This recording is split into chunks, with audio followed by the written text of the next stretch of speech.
Hello दोस्तों, स्वागत है आपके अपने YouTube channel SS digital classes में। जैसा कि हम आपको पढ़ा रहे थे फिजिक्स, और उसमें हमने आपको बता दिया था Newton's equation of motion by graphical method. जैसा कि हमने आपसे वादा किया था कि हम ये चैप्टर पूरा सीक्वेंस वाइज पढ़ाते चलेंगे, और पिछले वीडियो में हमने आपको बताया भी था कि हम आज आपको पढ़ाने वाले हैं Newton's equation of motion by calculus method. ठीक है, अब कैलकुलस मेथड सीखने के लिए कुछ पॉइंट्स हैं जिनको हम याद करते रहेंगे, वो बीच बीच में हम आपको बताते रहेंगे कैलकुलेशन जैसे होती है। ठीक है, तो पहला इक्वेशन क्या होता है, v बराबर u plus A T. Clear, हम इक्वेशन 1 को प्रूफ करेंगे। ठीक है, इसको प्रूफ करने के लिए जैसा कि हम जानते हैं वी नो दैट, क्या जानते हो, एक्सेलरेशन का फॉर्मूला क्या होता है। ठीक है, तो एक्सेलरेशन होता है dv अपॉन में dt। क्लियर, देखो हमारी कैलकुलेशन क्या कहती है, इक्वेशन क्या कहती है कि ये क्या है, वेलोसिटी और टाइम के बीच में रिलेशन है। तो हमने एक्सेलरेशन का बना दिया a बराबर डी वी अपॉन में डी टी। अब डी टी ट्रांसफर करो तो क्या हो जाएगा, a d t equal to d v. Clear है। अब मान लेते हैं कोई ऑब्जेक्ट इनिशियली चलना स्टार्ट करती है या टाइम 0 पर चलना स्टार्ट करती है, और आफ्टर टाइम t, है ना, कितने टाइम के बाद इसकी वेलोसिटी कुछ s हो जाती है। क्या हो जाती है, s हो जाती है, या ds डिस्टेंस तय करती है। ठीक है, तो यहाँ पर एक्सेलरेशन क्या हो जाएगा, dv अपॉन में dt। तो देखिए इसको आप इंटीग्रेट करेंगे, इंटीग्रेट लिख देंगे समाकलन करने पर, या ऑन इंटीग्रेटिंग, समाकलन करने पर, समाकलन करने पर। अब जब देखो लिमिट, चलिए इसको आप इंटीग्रेट करेंगे, a d t equal to, ये हो जाएगा इंटीग्रेशन ऑफ डी वी। अब जिसके साथ t, इधर हम t के रिस्पेक्ट में इंटीग्रेट करेंगे, इधर v के सफिक्स इंटीग्रेट करेंगे, तो यहाँ पर a को आप बाहर कर देंगे तो बचेगा क्या, dt, और इधर हो जाएगा इंटीग्रेशन ऑफ dv। अब देखिए इसकी लिमिट कहाँ से कहाँ तक जाएगी। हमने कहा टाइम क्या है 0, तो इनिशियल वेलोसिटी क्या हो जाएगी, जो इनिशियल वेलोसिटी हो जाएगी वो हो जाएगी u, और आफ्टर टाइम t इसकी जो फाइनल वेलोसिटी हो जाएगी वो हो जाएगी t, है ना। टाइम t के बाद इसकी वेलोसिटी क्या हो जाएगी, v हो जाएगी। तो देखिए a को a लिख दोगे, टाइम का कहाँ से कहाँ तक चलेगा, तो टाइम चलेगा 0 से t तक का। क्लियर है, टाइम कहाँ से 0 से t, और इधर वेलोसिटी कहाँ से कहाँ तक जाएगी, u से v तक। इसकी जो लिमिट है वो u से v तक जाएगी। हमने कहा इसको आपको इंटीग्रेट करना है, किसको, इसकी लिमिट हमने कर दिया 0 से t dt। इसके लिए देखो, और ये हो गया लिमिट इसकी u से v dv। आगे देखते हैं हम, इंटीग्रेशन का एक सिस्टम से है, एक फॉर्मूला समझ लो कि इंटीग्रेशन ऑफ dx क्या होता है, x। क्या होता है, इंटीग्रेशन ऑफ dx क्या होता है, x। तो इंटीग्रेशन ऑफ dt क्या हो जाएगा, t। इंटीग्रेशन ऑफ dv क्या हो जाएगा, v। मीन्स वेरिएबल चेंज रहता होगा, हमारा आंसर चेंज होता जाएगा। तो पहले हमने क्या कहा, a, और इंटीग्रेशन ऑफ dt क्या हो जाएगा, t, और इसकी लिमिट कहाँ से कहाँ तक है, 0 से t तक। क्लियर है, और इक्वल में अब आप इंटीग्रेशन किसका करेंगे, v का। तो हमने कहा v का इंटीग्रेशन क्या होता है, v। इसकी लिमिट कहाँ से कहाँ तक जाएगी, तो देखो वेलोसिटी, इनिशियल वेलोसिटी क्या होती है 0, फाइनल वेलोसिटी क्या हो जाएगी v। तो वेलोसिटी जो है u से v तक जाएगी।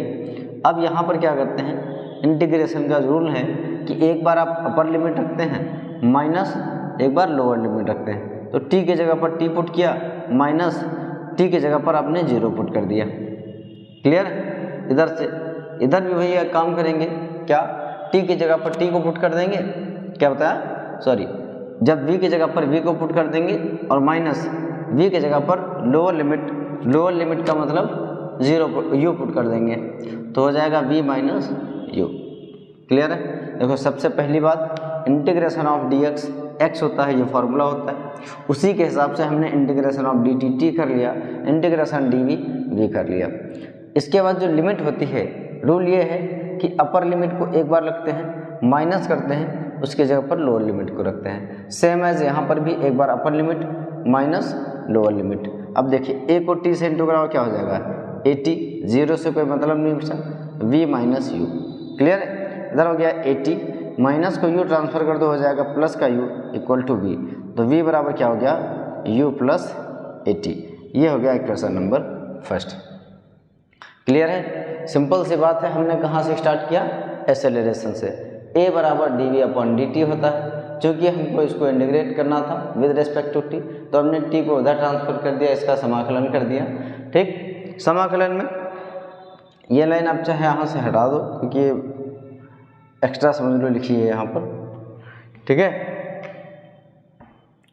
क्या बताया कि इसकी टाइम की लिमिट कहाँ से कहाँ तक गई है भाई। इनिशियल टाइम क्या था, 0 से गया t तक, हमने a बाहर कर दिया क्योंकि integrate with respect to t करना है। टाइम जो है 0 से स्टार्ट होकर t तक गया था। वेलोसिटी को इंटीग्रेट करना है, इनिशियल वेलोसिटी क्या है u, फाइनल वेलोसिटी क्या है v, तो हमारी लिमिट कहाँ से जाएगी वेलोसिटी की, u से v तक। यह हो गया u से v तक इसकी लिमिट। अब हमने कहा कि इंटीग्रेशन ऑफ dt क्या हो जाएगा, t, लिमिट कहाँ से कहाँ तक, 0 से t तक, same as integration of dv क्या हो जाएगा, v, और लिमिट कहाँ से कहाँ तक जाएगी, u से v तक। अब हमने अभी आपको बताया कि इंटीग्रेशन के पश्चात एक बार अपर लिमिट रखते हैं, माइनस करते हैं, लोअर लिमिट रखते हैं। तो दोनों तरफ हमने अपर लिमिट माइनस लोअर लिमिट रख दिया। a का t से इंटू कराओगे 80 हो जाएगा, a का 0 से कराओगे तो 0 हो जाएगा, इसलिए हमने इसको नहीं लिखा। यहाँ से हो जाएगा v माइनस यू, u को ट्रांसफर किया तो हो गया 80 प्लस u, तो ये आ गया v बराबर u प्लस 80। ये हो गया इक्वेशन नंबर फर्स्ट। क्लियर है। अब हम बात कर लेते हैं इक्वेशन नंबर सेकंड की। किसकी बात करेंगे, इक्वेशन नंबर सेकंड की। तो सेकंड में देखो क्या है हमारी इक्वेशन, सेकंड इक्वेशन है s बराबर ut plus half at square.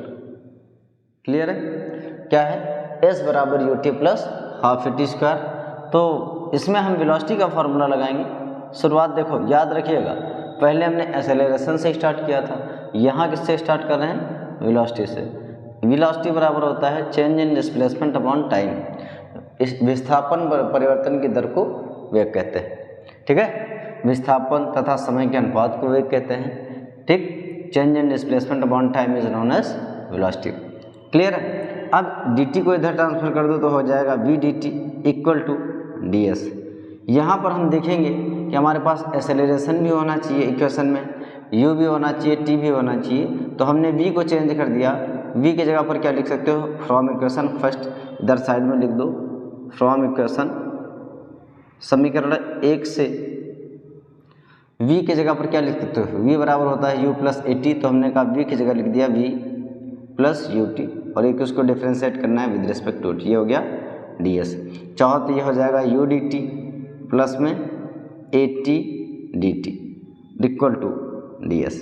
उम्मीद करते हैं यहाँ तक समझ में आ चुका होगा आपको। फिर हम इसका क्या करेंगे, समाकलन करेंगे। तो लिख दीजिए यहाँ पर समाकलन करने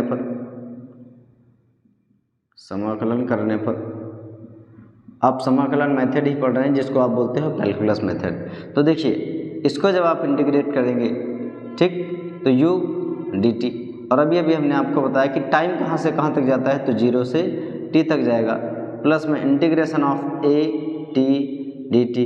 फिर वही बात आएगी, टाइम कहाँ तक वेरी करता है, 0 से t तक। इधर अगर बात कर लोगे डिस्प्लेसमेंट की, तो मान लेते हैं डिस्प्लेसमेंट इनिशियल 0 था और कुछ टाइम के बाद कितना हो जाएगा, s।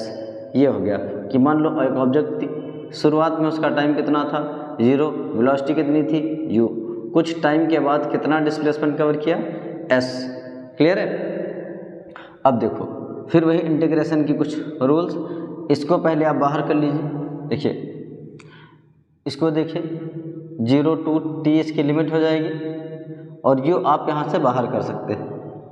ठीक है, u आपने बाहर कर दिया, बचा क्या, dt, प्लस में t के सापेक्ष इसको इंटीग्रेट कर रहे हैं, तो t को रोको, a को बाहर कर दो, ये हो जाएगा 0 to t, है ना। जिसके साथ d लगा है उसके सापेक्ष हम डिफरेंशिएट या इंटीग्रेट करते हैं। तो इसने कहा t के सापेक्ष इंटीग्रेट करना है, तो हमने कहा t वाले को रोको, बाकी सबको बाहर भेज दो। तो t वाले को रोक लिया, a को बाहर भेज दिया, तो बचा क्या, a dt। क्लियर। और equal to integration of 0 to s और इंटीग्रेशन ऑफ ds। इंटीग्रेशन करने से पहले फिर हम उसके थोड़े से रूल्स देख लेते हैं। पहला, इंटीग्रेशन ऑफ dx क्या बताया था, x। दूसरा, इंटीग्रेशन ऑफ x की पावर 5। इंटीग्रेशन देखो बहुत आसान, इंटीग्रेशन अगर करना है x की पावर 5 का, तो क्या लिखोगे, x पावर 6/6। हमने कहा x पावर 8 अगर आ गया तो क्या करोगे, तो x की पावर 9/9। इंटीग्रेशन ऑफ x की पावर 10 आ गया तो क्या करोगे, x की पावर 11/11। क्या सीखा कि हमको जिसका इंटीग्रेशन करना होता है उसकी एक पावर बढ़ा देते हैं, वही ऊपर लिख देते हैं और वही नीचे लिख देते हैं। ठीक है, तो जैसे हमने कहा इंटीग्रेशन ऑफ x स्क्वायर क्या होगा, x की पावर 3/3। सेम एज अगर इंटीग्रेशन ऑफ x dx आ जाए तो आपको पता है अगर कोई पावर नहीं लगी है तो कितनी होगी, 1। तो क्या लिखोगे, x की पावर 2/2। सेम एज अगर हो जाए x t dt तो क्या लिखोगे, t की पावर 2/2। अब हम चलते हैं इधर, तो हमने अभी आपको पहले ही बता दिया था कि u और इंटीग्रेशन ऑफ dt क्या हो जाएगा, t हो जाएगा।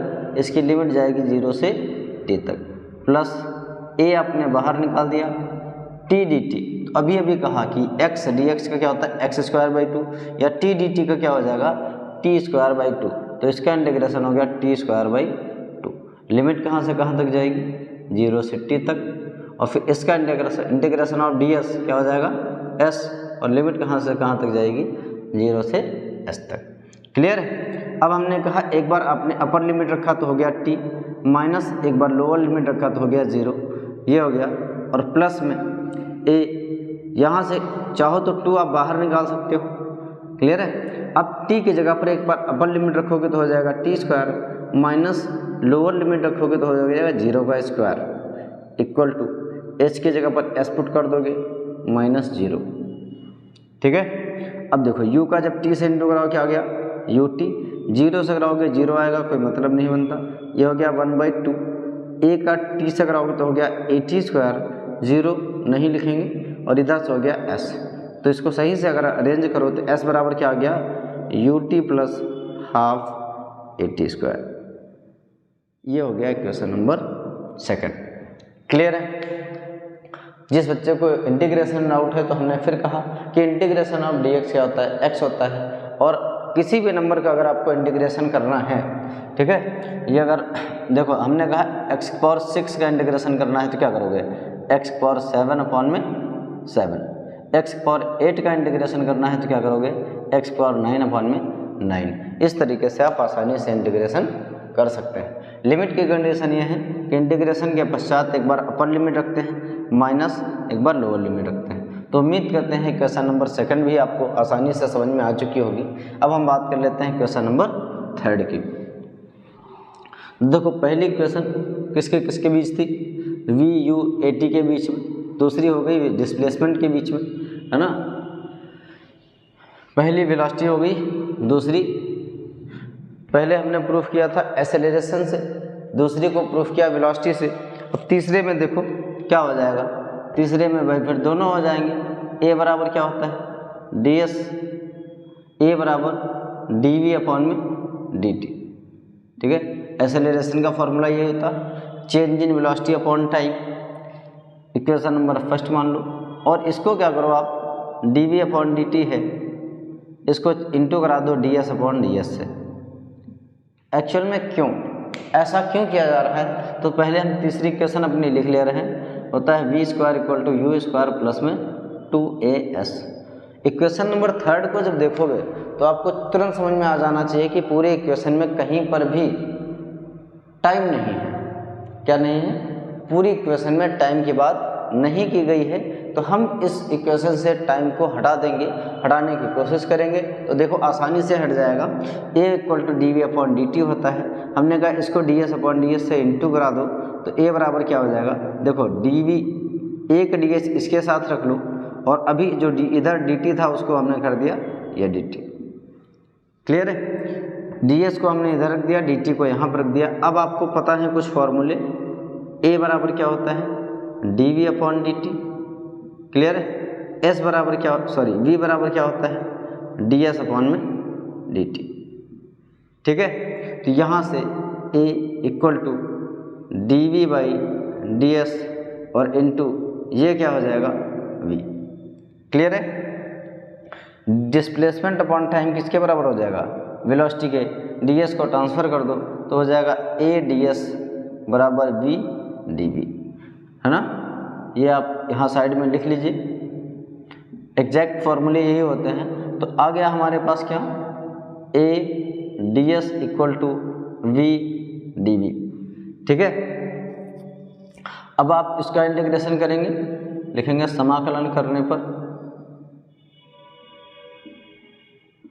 समाकलन करने पर ऑन इंटीग्रेटिंग। अभी बताया कि इसकी लिमिट कहाँ से कहाँ तक जाएगी। देखिए डिस्प्लेसमेंट कहीं पर भी मानेंगे 0 से s तक जाएगा। ठीक है, और इसका इंटीग्रेट कर दोगे v dv, इसकी लिमिट कहाँ से कहाँ तक होती है, तो लिमिट इनिशियल वेलोसिटी क्या होगी u, फाइनल वेलोसिटी क्या होगी v। अब आप इसको इंटीग्रेट कर दें, हमने कहा s के सापेक्ष इसका इंटीग्रेशन करना है, तो a को आप बाहर निकाल देंगे तो हो जाएगा इंटीग्रेशन ऑफ ds, लिमिट 0 से s। इधर भी, इधर तो आपको कुछ नहीं करना, बस इसको इंटीग्रेट कर देना है। तो देखिए अभी आपको बताया था कि इंटीग्रेशन ऑफ x dx क्या होता है x square by 2, same as integration v dv क्या हो जाएगा, तो हो जाएगा v स्क्वायर बाई 2, और इसकी लिमिट कहाँ से कहाँ तक जाएगी, u से v तक। इधर इसको भी आप इंटीग्रेट कर दीजिए तो क्या हो जाएगा s हो जाएगा, और लिमिट कहाँ से कहाँ तक जाएगी 0 से s। इसमें चाहो तो आप 1/2 को बाहर निकाल दो। ध्यान दीजिएगा जो हम लिमिट पुट करते हैं वो सिर्फ और सिर्फ वेरिएबल के लिए पुट करते हैं, कांस्टेंट से कोई मतलब नहीं होता। अंदर है v स्क्वायर और इसकी लिमिट u से v। अब देखिए इसके बाद हमने क्या बताया था, एक बार upper limit minus lower limit, इधर भी 1/2। एक बार अपर लिमिट रखोगे तो v की जगह पे b रखोगे तो हो जाएगा v स्क्वायर, और माइनस v की जगह u रखोगे तो हो जाएगा u स्क्वायर। अब 2 इधर ट्रांसफ़र कर दो तो यहाँ से हो जाएगा as, और 2 भी इधर आ जाएगा तो हो जाएगा इंटू 2, और इधर बचेगा क्या v square minus u square. Clear है, ये हो जाएगा 2as equal to v square minus u square. u square को अगर ट्रांसफ़र कर देते हो तो क्या हो जाएगा, यहाँ पे लिख देते हैं u स्क्वायर इधर ट्रांसफ़र कर दो तो v स्क्वायर इक्वल टू क्या आ गया u स्क्वायर प्लस में 2s। क्लियर है, सीधी सीधी बात कि अगर u स्क्वायर इधर है इसको हम ट्रांसफ़र कर देते हैं तो इक्वेशन बन जाएगी v square equal to u square plus में 2as। ये हो गई इक्वेशन नंबर 3। क्लियर है, तो हम सबसे पहले किससे स्टार्ट किए हैं, एक्सेलरेशन से, उसको प्रूफ किया पहली इक्वेशन। दूसरी किससे स्टार्ट किए हैं, वेलोसिटी से, और तीसरी किससे स्टार्ट किए हैं, एक्सेलरेशन से, लेकिन उसमें वेलोसिटी भी आ गया है। क्लियर है, क्योंकि इक्वेशन नंबर 3 में हमारे पास कहीं भी टाइम नहीं है, इसलिए हम इसको ds से इंटू करा दे, इंटू और डिवाइड कर लेंगे। ठीक है, उम्मीद करते हैं कि मेथड आपको बहुत आसानी से समझ में आ चुका होगा। फिर भी अगर किसी बच्चे को कोई डाउट आता है, कोई दिक्कत आती है तो आप कमेंट सेक्शन में ज़रूर बताएं, और अगर आपको मेथड और ये फिजिक्स ईजी लग रही है तो भी आप कमेंट सेक्शन में ज़रूर बताएं। ठीक है, क्योंकि आप लोगों के कमेंट से ही हमको थोड़ा सा आइडिया लगता है अभी इसमें कितने कंटेंट की ज़रूरत है और क्या इम्प्रूवमेंट किया जाए। उम्मीद करते हैं कि आपको वीडियो पसंद आई होगी। धन्यवाद।